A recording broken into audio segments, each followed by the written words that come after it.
7-2. What the? J'ai cru au 8-2. Oh. À travers ce match, vous savez ce que je retiens? Que l'ennemi du Barça, c'est le Barça. L'ennemi du Barça, c'est le Barça, c'est pas quelqu'un d'autre. Regardez le visage de la première mi-temps du Barça et de la deuxième mi-temps du Barça. En première mi-temps, si c'était pas de l'auto-sabotage, qu'est-ce que c'était? Qu'est-ce que c'était? Parce que le match, on l'a bien entamé. Rafinha, il a ouvert le score rapidement. Mais comme trop souvent, erreur d'alignement, but de Newcastle. Ah, encore le piège du hors-jeu. Ensuite, erreur de Lamine Yamal. Égalisation de Newcastle encore.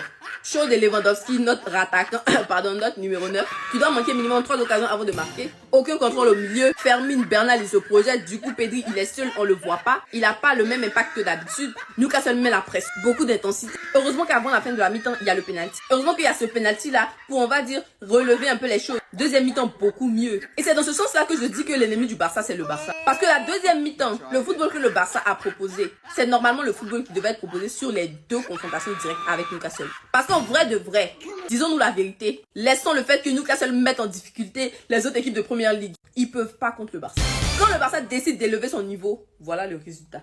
Et ça aurait dû être pire si Lewandowski, Ferran Torres, parce que j'ai pas dit Ferran même, avait décidé de faire les choses bien. Eux, ils allaient prendre 10. Ils allaient en prendre 10. Sincèrement, il y a des choses qu'on doit arrêter. Ça peut plus durer. Pourquoi est-ce qu'on attend d'être sous pression avant de faire les vraies choses? Avant de se réveiller? Avant de commencer à jouer comme une équipe qui prétend à la Ligue des Champions? Pourquoi est-ce qu'on attend? Le visage qu'on veut voir du Barça, c'est le visage du Barça en deuxième mi-temps. Le Barça magnifique. Le Barça qui propose un football sensationnel. Le Barça qui impressionne. Qui est efficace. Qui conclut. C'est ce Barça-là qu'on veut voir. Pas un Barça qui subit. Pas un Barça qui laisse Elanga qui n'avait plus marqué depuis 42 matchs lui mettre un doublé. Eh Seigneur, mon équipe.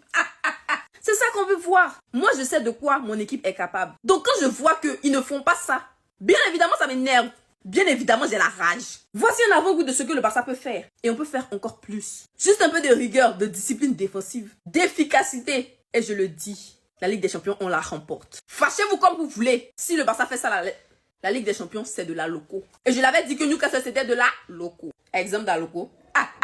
Au final, ce que je préfère retenir, c'est la belle réaction du Barça montrée en deuxième mi-temps. Et je veux même effacer la première mi-temps là. Parce que je vous assure, quand on marquait, puis Newcastle marquait, j'ai commencé à avoir des flashbacks de Inter Milan. Ils m'ont traumatisé. On est qualifié pour les quarts de finale et c'est maintenant que les choses sérieuses vont commencer. Qu'est-ce que je peux dire? Visca le Barça.